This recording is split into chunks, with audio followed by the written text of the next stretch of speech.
L'évangile est long, mais je crois que ça aurait été dommage de le couper en deux, comme on pouvait le faire. C'est des textes que nous connaissons bien, mais que nous n'entendons pas souvent le dimanche. Je pense aux cardinaux qui doivent entendre cette parole aujourd'hui. Ça doit leur parler d'une manière particulière, je pense. Cet évangile, cette dernière apparition à ses disciples, ça a un goût de création, un goût de genèse. Le lever du jour, la lumière, la mer,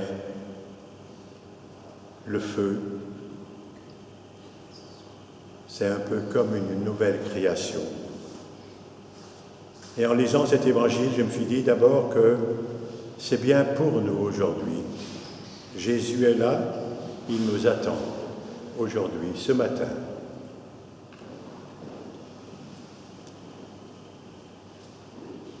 Nous savons qu'après la résurrection, les disciples ont dû faire tout un chemin pour redécouvrir Jésus ressuscité, ce Jésus qu'ils avaient, avec lequel ils ont vécu quelque temps avant sa mort.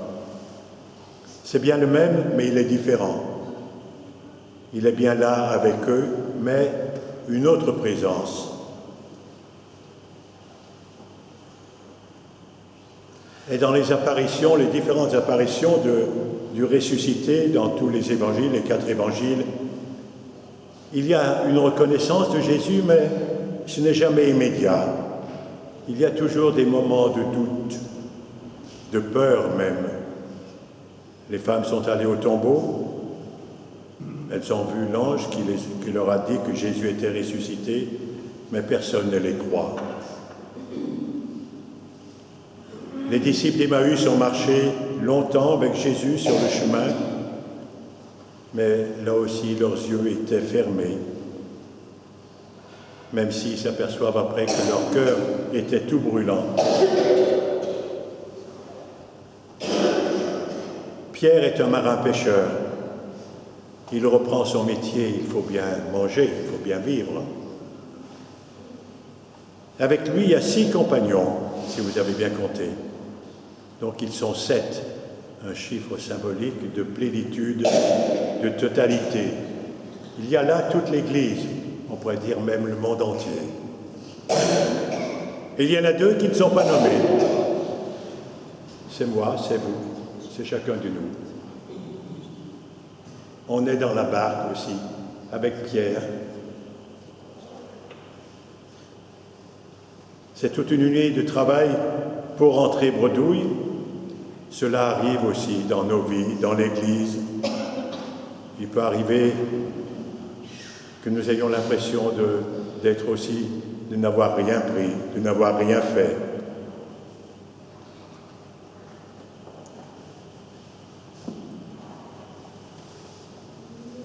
Mais il y a quelqu'un sur la plage qui leur dit « jetez le filet à droite ». Et sans poser de questions, sans bien savoir quel est encore cet homme qui est sur la plage, Pierre et ses compagnons lui obéissent. Et devant ce miracle qui leur rappelle ce qu'ils ont vécu autrefois, le disciple que Jésus aimait le reconnaît et dit à Pierre « c'est le Seigneur ».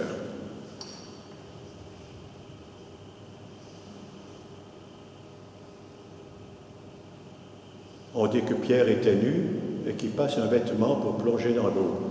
Ça paraît un peu bizarre, d'habitude on fait le contraire. Mais sans doute, en tous les cas on peut lire ça comme une allusion à Adam et Ève qui étaient nus, qui n'en avaient pas honte, et après leur péché, ils doivent s'habiller aussi. Et peut-être que Pierre pense aussi à sa trahison et il ne veut pas paraître nu devant Jésus. Il prend un vêtement aussi. Abondance des poissons, c'est pour nourrir le monde entier. 153. On pensait, c'est une explication au moins que 153 c'était, on pensait à l'époque que c'était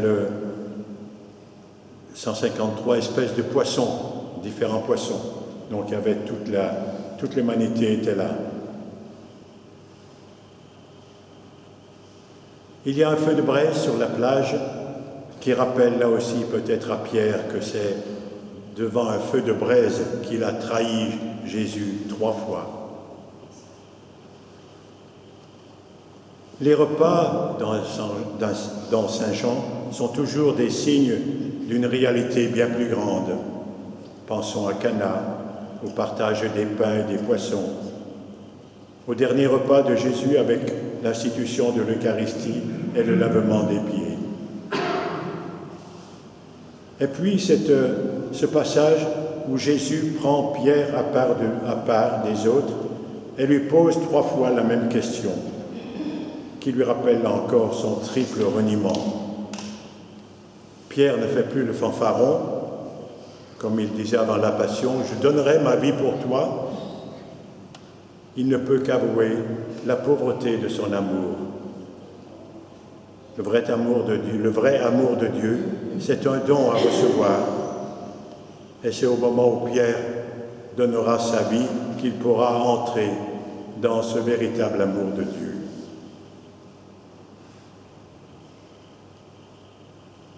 Oui, c'est vrai, nous sommes dans la barque, parfois avec des filets vides, parfois avec des filets pleins à craquer.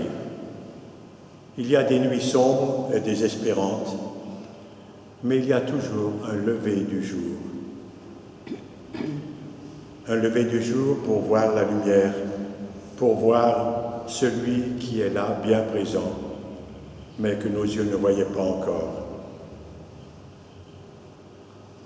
Le temps pascal que nous vivons, c'est un temps pour apprendre à vivre comme des ressuscités, apprendre à reconnaître Jésus dans nos vies, dans l'Église, dans nos frères et sœurs. Et chaque jour, il nous demande, « M'aimes-tu » et de quel amour tu m'aimes.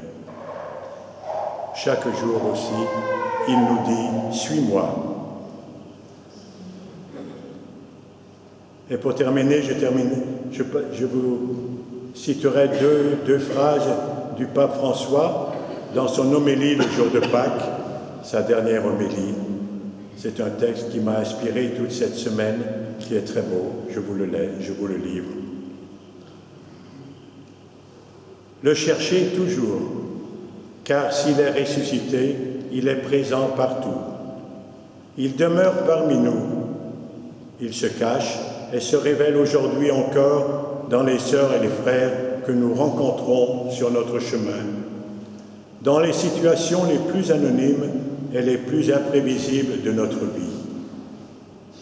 Il est vivant et reste toujours avec nous, pleurant les larmes de ceux qui souffrent et multipliant la beauté de la vie dans les petits gestes d'amour de chacun de nous.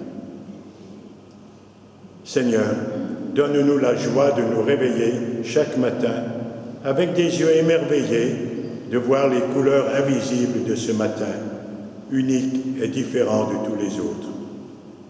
Tout est nouveau, Seigneur, et rien n'est répété, rien n'est vieux. Amen.